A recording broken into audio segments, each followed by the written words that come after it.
Hey guys, DIY Maniac here. So as promised, I am making a review of my John Deere D105 riding mower. I have now owned this piece of equipment for a bit over a year, so I think I'm able to properly give a review of the pros and cons of this piece of equipment. And I'm hoping this review will aid you guys in the purchasing of your new riding mower when it comes that time. So the reason I went with John Deere, I've always liked John Deere. Good reliable equipment, good customer service, dependable, which is what I like, and years of reputation to fall back on. And of course, I like the color. So I mean, we could laugh all we want, but that definitely does go into decision making. So what I did when I bought it was I picked it up at the John Deere dealer, loaded it on my trailer, brought it home. Now, the important thing I want to point out is no matter where you buy it, whether it's at your John Deere dealer, like I did, at your local big box store, whether it's Lowe's, Home Depot, or used, go over the equipment. Now, even when buying it from John Deere directly, they say they've gone over it on a full inspection, checked the oil, greased everything, that everything is ready to go. I trust nobody. Therefore, I check everything myself, and it is a good thing I did. I had found some of the grease fittings not greased at all for the wheel hubs, so they were dry. I also found that the tensioner sorry, not the tensioner, but the level of the deck was off, so I had to re-level it myself. Not major things, but things that could cause failure down the road, so it is definitely a good thing to check. So I would, as soon as purchasing, I would go over the machine, grease all the greasable zerts on the machine, on the deck itself, on the suspension, the wheels. Go look in your manual. Your manual will tell you where all the grease zerts are. Go over them and check them. Secondly, the engine. Check the oil. Make sure it's at the right fill. Mine was properly filled, but never take it for granted that it is done. Check it, which you should be doing each time mowing your grass anyways. So we'll come in closer to the machine. So as you can see, this is the John Deere D105. It is powered by a 17.5 horsepower Briggs & Stratton engine made exclusively for John Deere. If you look at the mowing deck, we have the 42-inch dual blade deck, which you can see here. For my size of yard, which is close to half an acre, that is perfect for me. I don't need bigger. I have a lot of tight spots I need to go around, so a 42-inch was perfect. A 48 or a 54 would just be way too big for my needs. Now with the John Deere D105, you get an automatic transmission. So it's not like your hydrostatic, your HSTs. It's an automatic, meaning you have a gas pedal and you have a gear selector for forward, neutral, or reverse. So you would put it into forward, push the pedal, and the further you push the pedal down, the faster it will go. Now we'll start on a con that I found was, if we look here on the pedal, that's our pedal, on our selector, when we put it into gear, forward goes in quite a bit, reverse goes in all the way.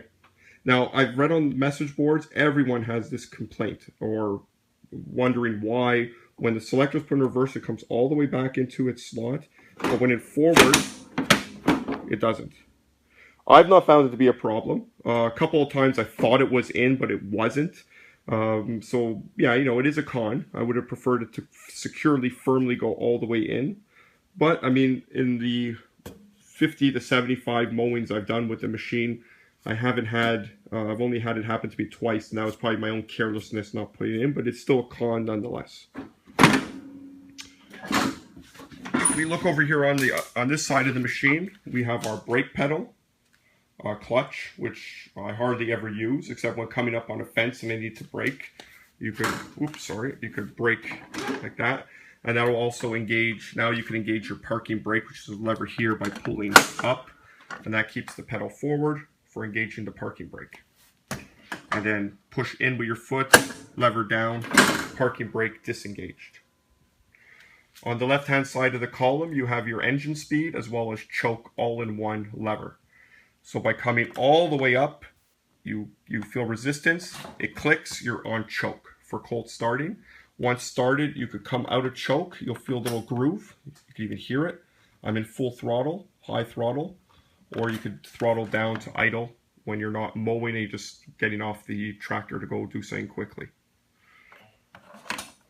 Now, if you watched my other videos, this switch has been repurposed for my push button start, but from the factory, it's your RIO, reverse implement option. So meaning if you want to mow in reverse with the blades turning, if you don't push this button, the engine will die as soon as you put it in reverse with the blades turning.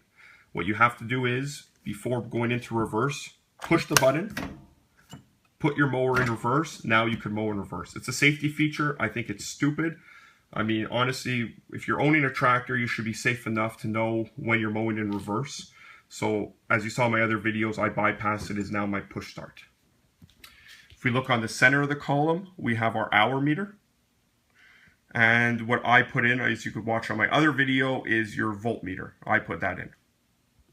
Now on your hour meter, it is not only telling you hours, it is also telling you service intervals. So the light will flash, the hour will remove, and a little service reminder will come on, as you can see it's doing right now, because it's telling me I'm due, at these amount of hours, I'm due now for greasing the fittings, which I've already done. It'll turn itself off, the service reminder, I think after 1 or 2 hours, once it hits the reminder. So there's nothing you have to do to reset it. Voltmeter, like I said, I installed, doesn't come factory. Key selector, so you're in the stop position. You would then turn the key, well let me get my key here so I can show you. You would put your key in, now it's in the off stop position. You would then come to the on, and then you would turn it to start, and then it would come back to on automatically. And if you wanted headlights, you would then, as the engine's running, just turn back to headlights, and your headlights turn on. Honestly, I'm not a big fan of this feature that John Deere uses. I think it would be much better, as Husqvarna does, having a separate switch for the headlights. But I mean, everyone does it differently. It's not that much of a problem. In the back of the gear selector, you do get a cup holder for holding your beverage.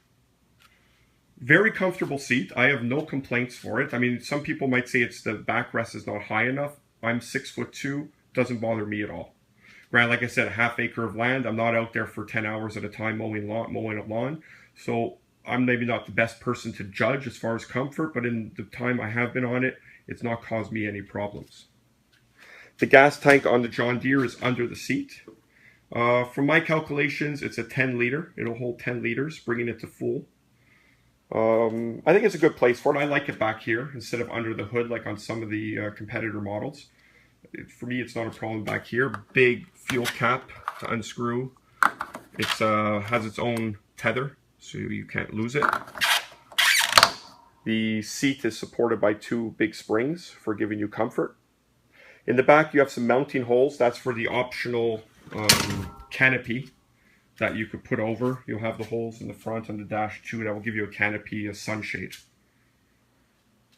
The front seat, the front there only is the one seat, but the driver's seat is adjustable, meaning sliding back and forth. You do have a lever over here to lift up. You could slide forward and back. As I said, I'm 6'2", and I'm not even all the way back on the seat. So it supports a wide range of height of people. Fuel gauge is here. I really like this fuel gauge. This is a pro for me, not like on some of the other competitor models with the little window where you're supposed to view the fuel and it's sloshing all over and it yellows with the sun and you no longer could see it.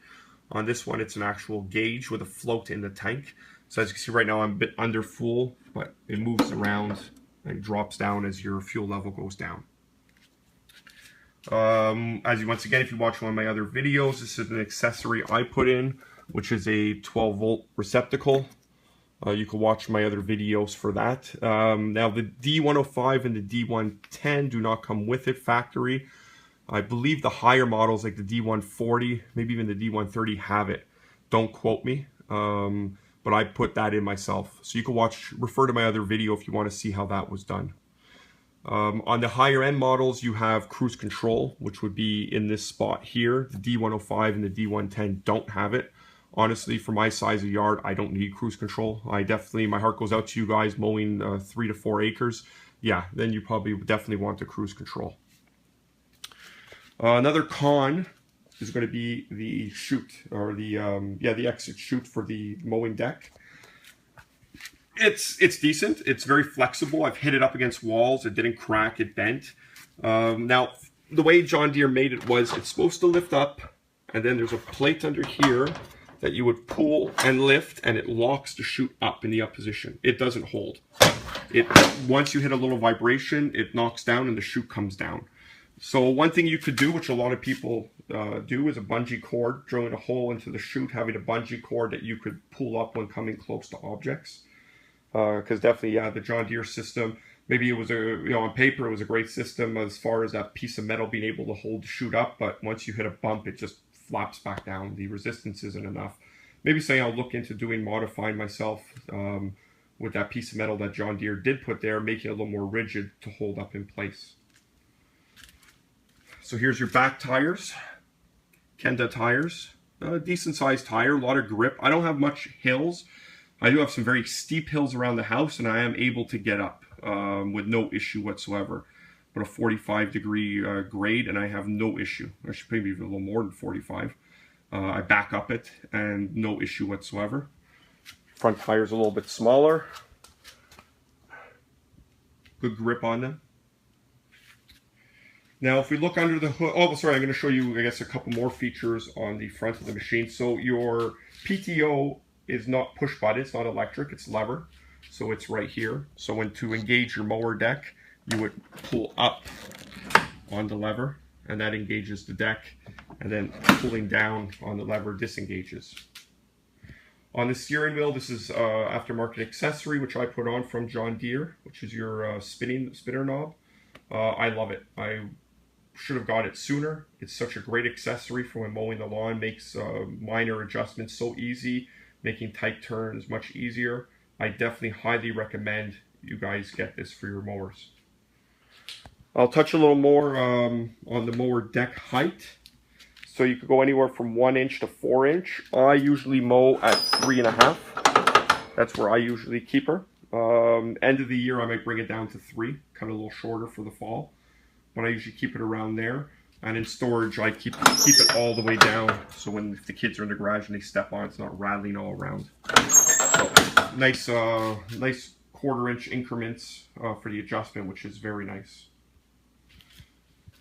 On the back, I installed a trailer ball receiver. That's for towing around my utility trailer, a 4x8 utility trailer. Now, no, I'm not using my tractor to tow my utility trailer down the street, just to put it into its parking spot. So when I drop it off with my truck, and where I keep my trailer is on the side of the house, it's a bit of a tight space. So I use my lawn tractor to park my utility trailer on the side of the house. Some guys do use it for their tent trailers and their campers. I would not. I mean, the transmission, as you can see on the back, it's plastic. It's not an industrial grade transmission. I wouldn't push it too much, but that's up to you guys. Back here you have a lever, which is when you want to push the mower. Now with the automatic transmission, you can't push it even in neutral, so you have to disengage it. So you pull this lever out like that, and that's going to allow you to push the mower once in neutral and the parking brake off, allow you to push the tractor around the garage and whatever you need to do, and then push it back in to re-engage the transmission to drive. So if we come around, we'll look under the hood. So as I said, it's powered by Briggs & Stratton 17.5 horse mower engine. So far, no issues with it. I have no problem with Briggs & Stratton. I've had many of their engines on my different equipments and never had problems. Keep them well maintained, like any engine, it's going to last you a long time. For this size mower with this size deck and my size property, this horsepower is perfect for me. I mean, yeah, you could step up once. I think when you get to the D10, it's the 19 horsepower. And, you know, they go all the way up to 24, even more now, I'm unsure. But for my needs, the 17.5 horse is more than good enough. The battery is situated under the hood, which is right there with your wiring. You can see here is your oil, where you would empty your oil. It has a quick release cap that you turn and pull out and the oil comes out. You can see your starter there.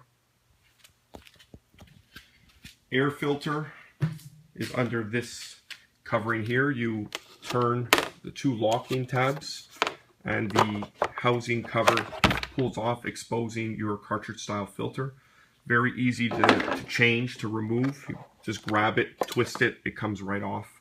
Mine's still perfectly clean. I just pass a little bit of air through it to get any large debris off, but I have not had any need to change it as of yet.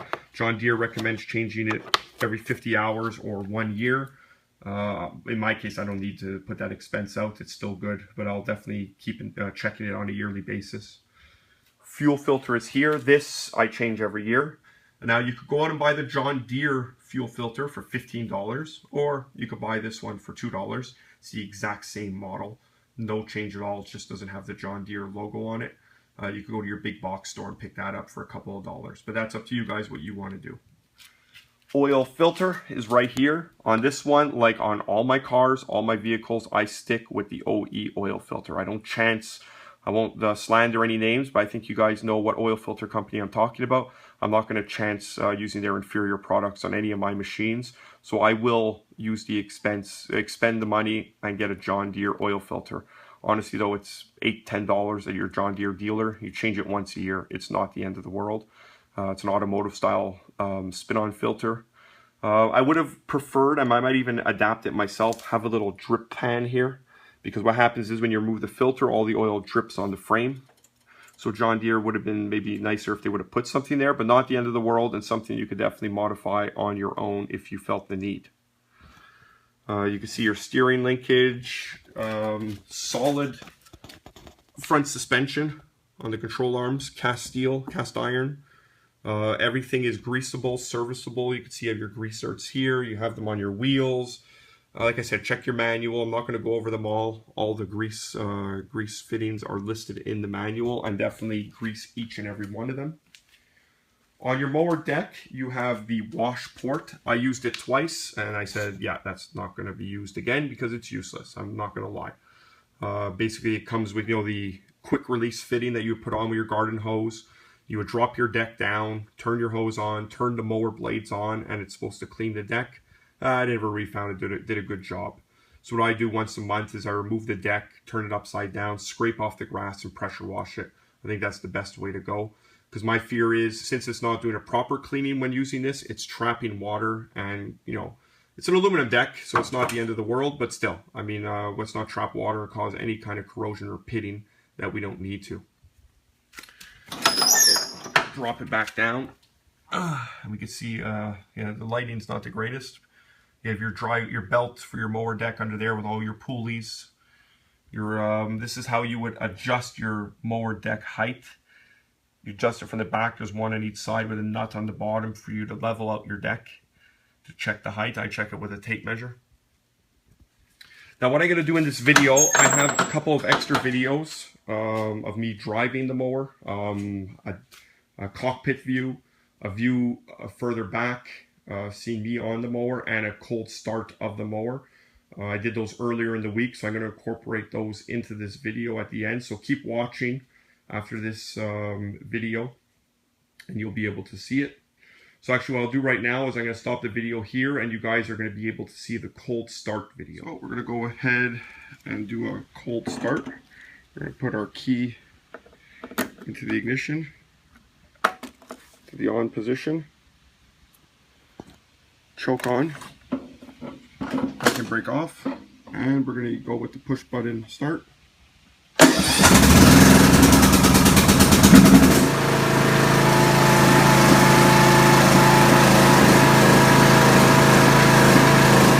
hope you enjoyed the cold start video. So that shows you how easy it is for the John Deere to start. Now mine is stored in a heated garage. Well, heated I guess doesn't matter in the summer, but it's stored in the garage LD Elements. But starts very easy. So the next video you guys are going to see is going to be a dash cam or a cockpit view of me mowing, so you kind of hear the sound levels of the mower and see how it rides. So enjoy that video.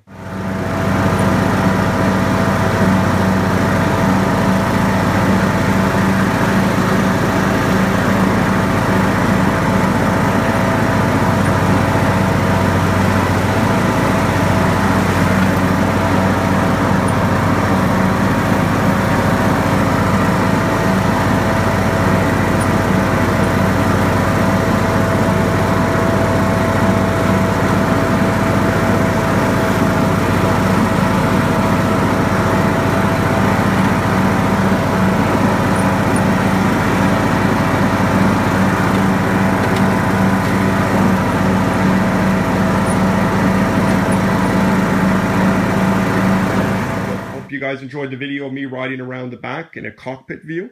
So the video you're going to see now is one of the camera placed back, and you're able to see me mowing part of the backyard.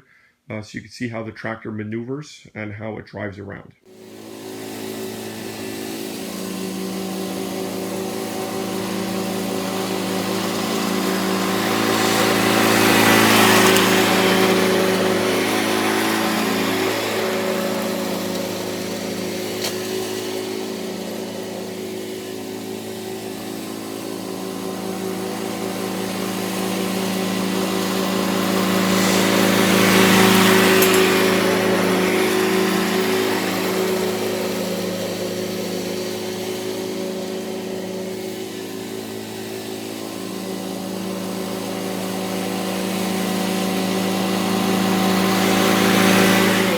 So you saw it all. So once again, this is the review of the John Deere D105 riding mower. Overall impression on it, I definitely give it an 8 out of 10. Highly recommend it's for you to purchase it if this size mower meets your needs. If you have a bigger yard, definitely step up to whether it's the D110, the D130, the D140. I can't speak to those as much because the transmissions are different. They're using the hydrostatic transmission, not the CVT auto. But from what I heard of those transmissions, they've been around a while, nothing to be concerned of there. So once again, 8 out of 10. I only have pretty much majority pros to say about this machine. Like I said, the cons pretty much are maybe the gear selector, the lights maybe having an independent switch, which is not the end of the world, and the plastic chute being able to hold up on its own. Those are pretty much the 3 cons I've had. Other than that, it's only positive. I have nothing but good to say about the equipment. We'll see as the years go on and how the reliability holds up. But like any piece of equipment, you keep it well maintained, it's going to last you a long time. Maintenance is key. So thank you very much for watching this video of the John Deere D105 review. Keep looking out for future videos. Please go ahead, like and subscribe, and leave a comment if you have any questions. Thanks a lot, guys.